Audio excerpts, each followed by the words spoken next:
Oke, kita mulai lagi ya teman-teman. Pada sesi kali ini kita akan membahas tentang pelaku pengadaan barang jasa pemerintah yang diatur dalam Perpres 16 tahun 2018. Pelaku pengadaan barang jasa ada pada pasal 8. Oke. Oke, seperti ketika di Perpres, pelaku pengadaan barang jasa terdiri atas PA, KPA, PPK, pejabat pengadaan, Pokja pemilihan, agen pengadaan, ya. Kemudian PJ, PPHP, pejabat atau panitia pemeriksa hasil pekerjaan, penyelenggara swakelola dan penyedia. Nah, ini pasal 8 ya, yang menyebutkan 1, 2, 3, 4, 5, 6, 7, 8, 9. 9 pelaku pengadaan. Oke, kita jembrengin satu-satu pelakunya ya. Pertama mulai dari PA. PA ini ada di pasal 9. Nah, ini pasal 9.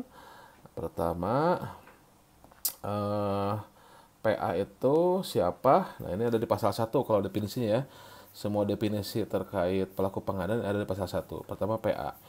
PA adalah pejabat pemegang kewenangan penggunaan anggaran kementerian negara ya, lembaga atau ya pada perangkat daerah ya kalau untuk di APBD ya. Oke. Kemudian nah ini kewenangan-kewenangannya. Oke, di pasal 9 kewenangan-kewenangannya pertama melakukan tindakan yang mengakibatkan pengeluaran anggaran. Kedua, perjanjian dengan pihak lain, mengadakan perjanjian dengan pihak lain dalam batas anggaran yang telah ditetapkan, itu bahasa Perpresnya. Selanjutnya, perencanaan pengadaan. Di sini menetapkan perencanaan pengadaan yang menyusun PPK ya nanti ya. Kemudian menetapkan dan mengumumkan RUP, pengumumannya di sirup ya. Kemudian melaksanakan konsolidasi pengadaan barang jasa. Kemudian menetapkan penunjukan langsung ketika tender atau seleksi ulang ya, tender atau seleksi yang ulang. Jadi sudah 2 kali gagal, nah bisa penunjukan langsung dengan kondisi tertentu yang membutuhkan penetapan dari PA. Kemudian ini ada tambahan daftar hitam ya, karena di pasal daftar hitam yang menetapkannya adalah PA juga ya. Nah, kemudian ini saya rangkumkan ini.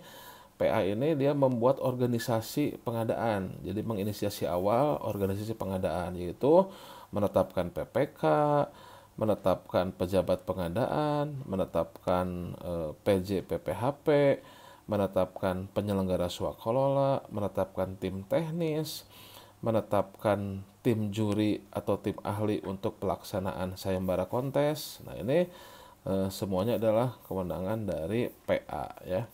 Selanjutnya menyatakan tender gagal, tender atau seleksi gagal ya. Jadi PA juga bisa menetapkan tender atau seleksi gagal ketika melihat ada aturan yang dilanggar dan sebagainya. Nanti kita bahas dalam sesi tender seleksi gagal.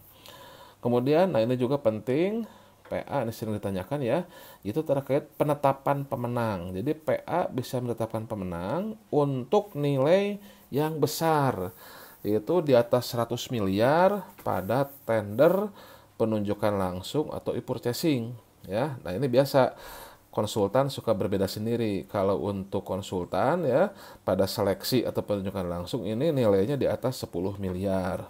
Jadi untuk nilai di atas 100 miliar itu yang menetapkan pemenangnya adalah PA. Sedangkan untuk konsultan itu di atas 10 miliar.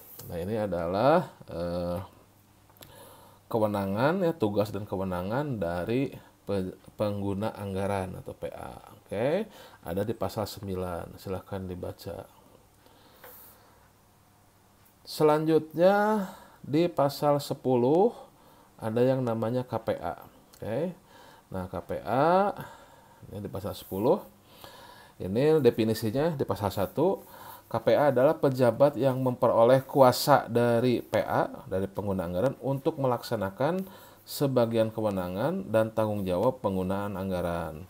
Ya, ini sebagian di APBD sebagian, tapi kalau di APBN semua kewenangan dari PA bisa didelegasikan kepada KPA. Ya, kita lihat. Nah, tugas-tugasnya apa? Ya, pendelegasian sesuai pelimpahan, ya. Kemudian menjawab sanggah banding, ya. Jadi pada pekerjaan konstruksi tender itu ada sanggah banding, nah yang menjawabnya adalah KPA, ya, kuasa pengguna anggaran.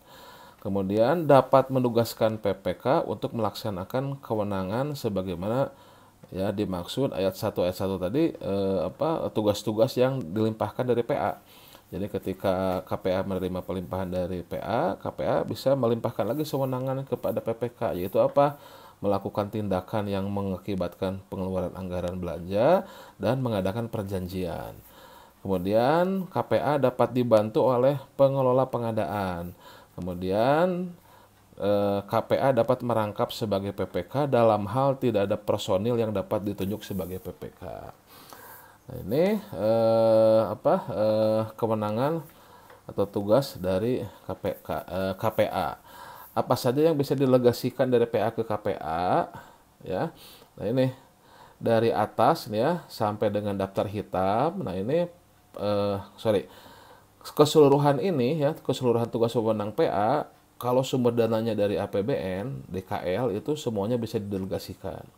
Nah, kalau untuk APBD ini hanya sampai sini, hanya sampai daftar hitam ini yang bisa didelegasikan. Oke, ya itu pendelegasiannya. Selesai KPA. Selanjutnya kita ke PPK.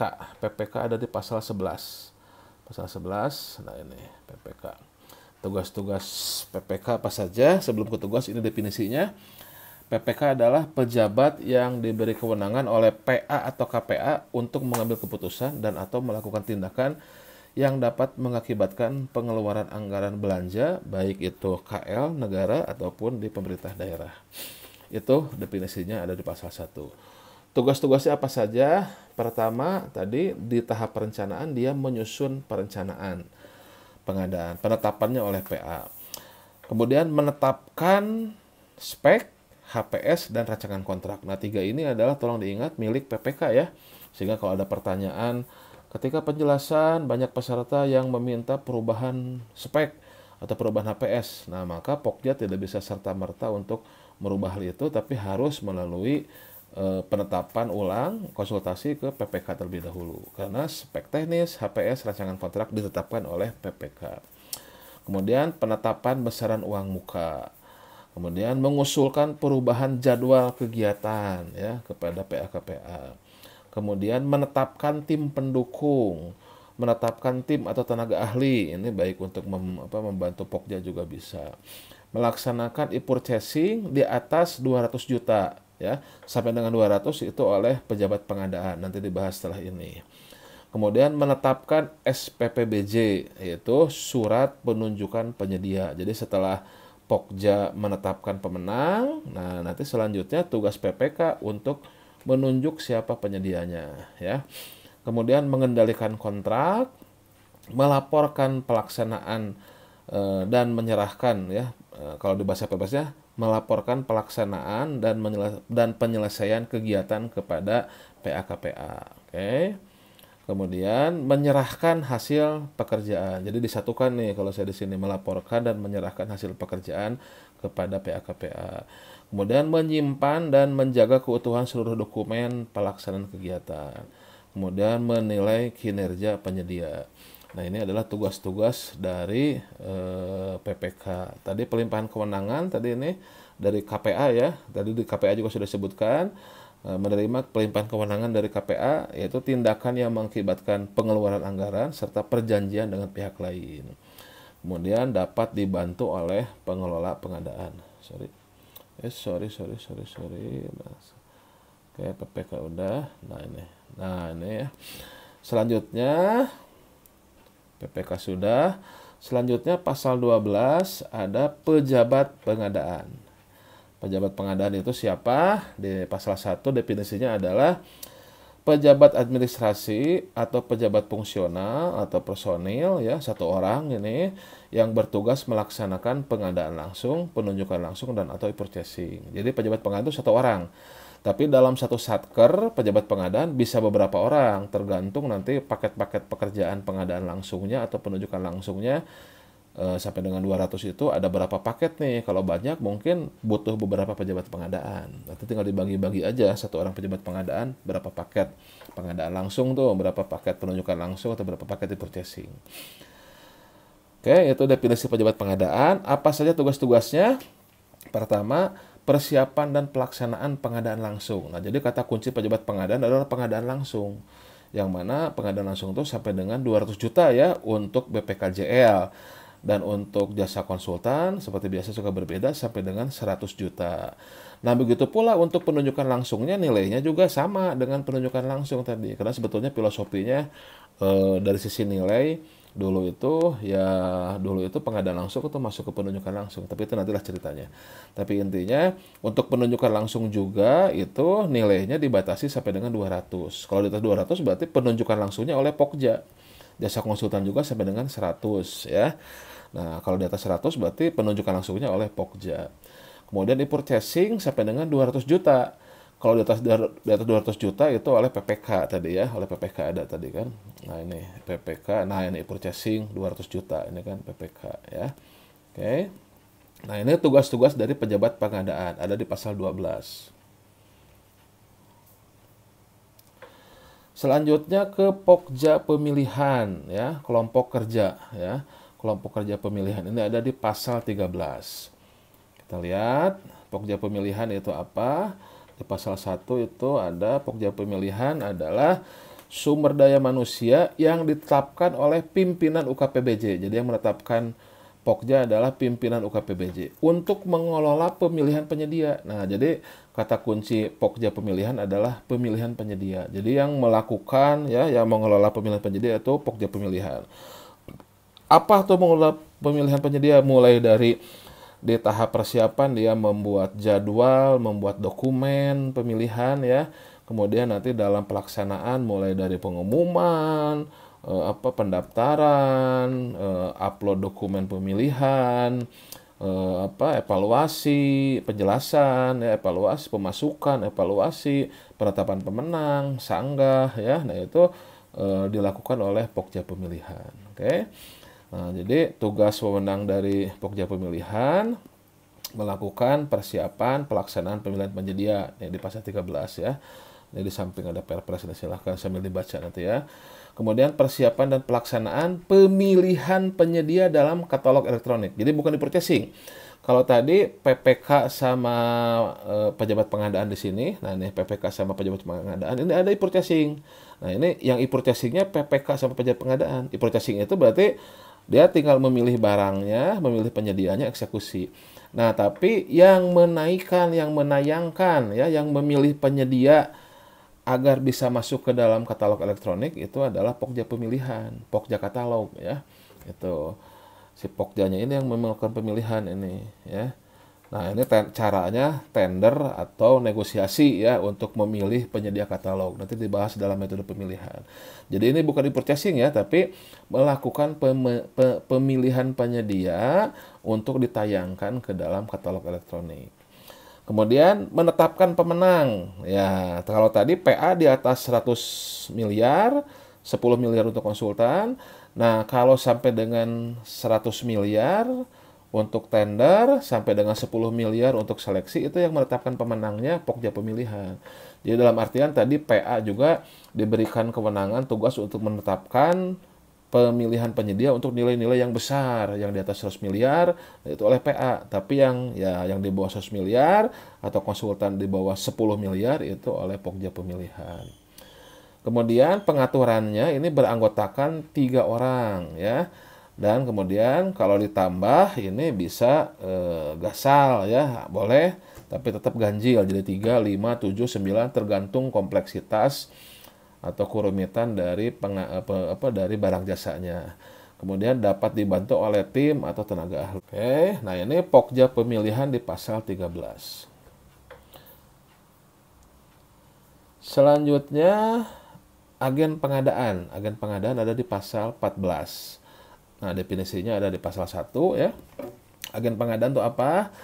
Adalah UKPBJ atau pelaku usaha. Jadi yang bisa bisa bertindak ataupun berperan sebagai agen pengadaan adalah UKPBJ atau pelaku usaha. Berarti bisa dari UKPBJ ya, atau bisa dari pelaku usaha yang melaksanakan sebagian atau seluruh pekerjaan pengadaan.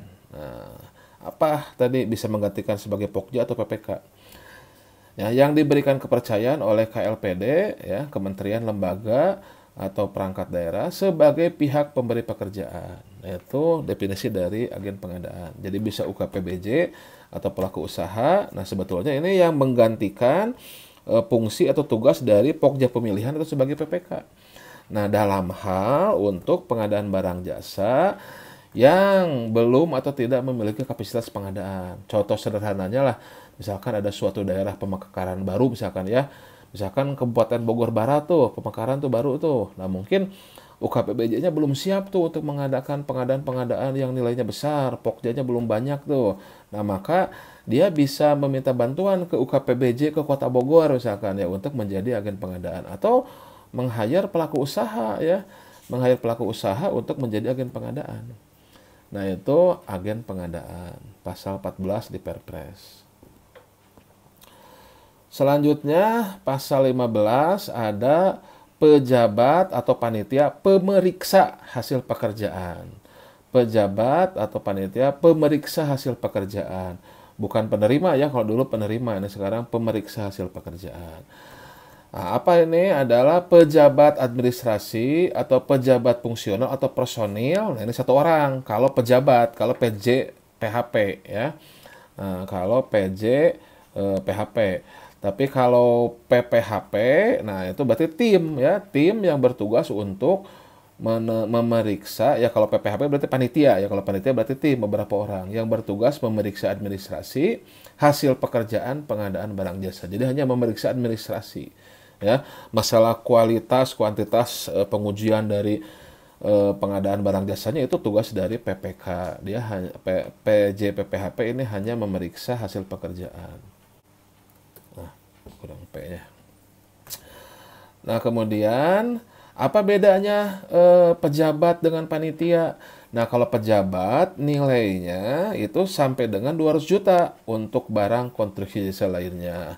Seperti biasa, konsultan suka berbeda sendiri. Konsultan itu sampai dengan 100 juta untuk pejabat PJ PHP. Sedangkan panitia pemeriksa hasil pekerjaan, panitia pemeriksa hasil pekerjaan yang jumlah personilnya lebih dari satu ya. Nah, itu di atas 200 juta, konsultan di atas 100 juta. Nah, itu bedanya. Kali kalau PJ pejabat satu orang, kalau panitia pemeriksa itu beberapa orang. Oke. Ini diangkat oleh PA juga ya. Oke. Selanjutnya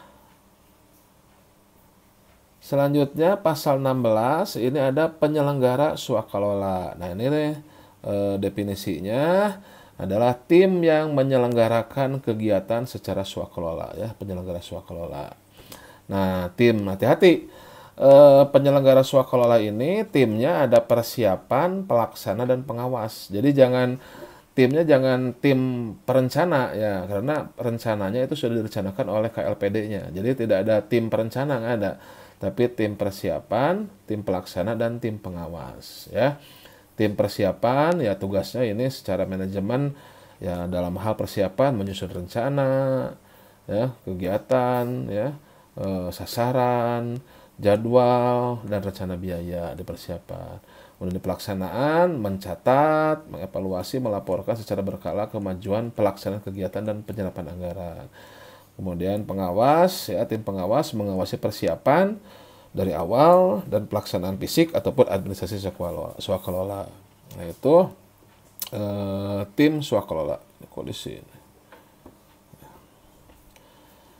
Oke, itu penyelenggara swakelola pasal 16. Selanjutnya terakhir pasal 17 ada penyedia. Nah, ini definisinya dulu apa penyedia? Penyedia adalah pelaku usaha yang menyediakan barang jasa berdasarkan kontrak.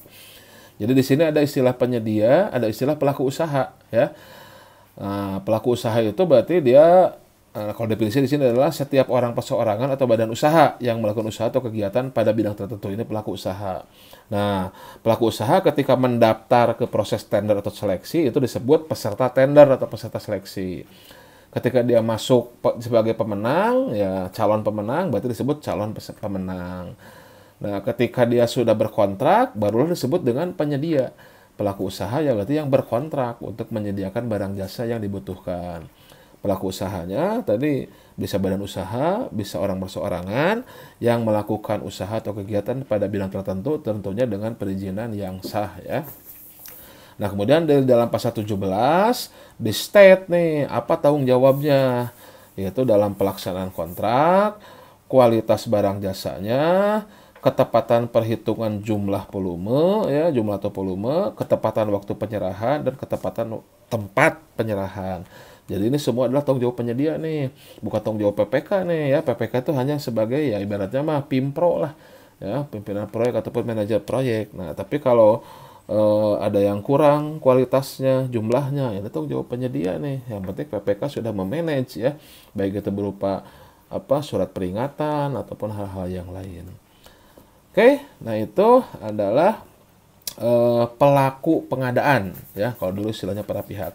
Pelaku pengadaan dalam barang jasa pemerintah ya, ada PA, KPA, PPK, pejabat pengadaan, POKMIL, pejabat pemilihan, procurement agent, ya, agen pengadaan, PJ, PPHP, penyelenggara swakelola dan penyedia ya. Di dalam buku rangkuman juga ada. Jadi ya kalau belum hafal ya jangan dulu dihafal lah. Intinya tahu aja dulu bahwasannya para pihaknya ada 9 ini. Nah, ini tinggal dibaca nih, contekannya udah ada nih tugas-tugasnya ya di rangkuman ya, sama dengan yang tadi. Kemudian kalau boleh digambarkan tempat-tempat tadi sesuai dengan tugas, kita lihat. Nah, kalau kita gambarkan dalam tahapan pengadaan, tahapan besar pengadaan kan ada perencanaan ya. Perencanaan, kemudian persiapan ya. Nah, kemudian pelaksanaan. Nah, ini dalam perencanaan ini tentunya PA nih yang awal inisiasi nih. Ya, PA nih, ya. PA dia menetapkan perencanaan. Kemudian ada PPK menyusun ya, PPK ini menyusun. Ini yang menetapkan ya. Menetapkan ya, ini menyusun ya. Menyusun. Tulisannya jelek. Kemudian dalam persiapan, nah ini dalam persiapan ini PPK dia membuat menetapkan spek ya, menetapkan HPS ya, menetapkan draft kontrak, ada kan draft kontrak. Kemudian dalam persiapan juga Pokja ini menyiapkan pemilihan ya, menyiapkan dokumen, menyiapkan jadwal dan sebagainya. Nah, nanti dalam pelaksanaan ya, dalam pelaksanaan pemilihan ini tentunya Pokja ya, Pokja atau pejabat pengadaan dia kalau pengadaan langsung di sini juga, atau pejabat pengadaan kalau pengadaan langsung. Kemudian kalau pelaksanaan pekerjaan atau pelaksanaan kontrak ini PPK ini. Nah, ini kurang lebih deploy-nya seperti inilah. PA berperan besar di awal nih menetapkan perencanaan nih. Warnanya biar lebih cerah. Nah, kemudian PPK menyusun perencanaan. Nanti di persiapan PPK menetapkan spek, HPS, draft kontrak. Dalam persiapan Pokja atau pejabat pengadaan mempersiapkan pemilihan, dokumen siapkan, jadwalnya ya untuk pemilihan. Nah, kemudian pas pelaksanaan pemilihan tentunya berperan besar Pokja atau pejabat pengadaan. Kemudian dalam pelaksanaan pekerjaan yang berperan besar ini PPK. Oke, itu kurang lebihnya ya. Detailnya tadi sudah dijelaskan. Demikian, terima kasih atas perhatiannya. Sehat selalu dan salam pengadaan dari Bogor.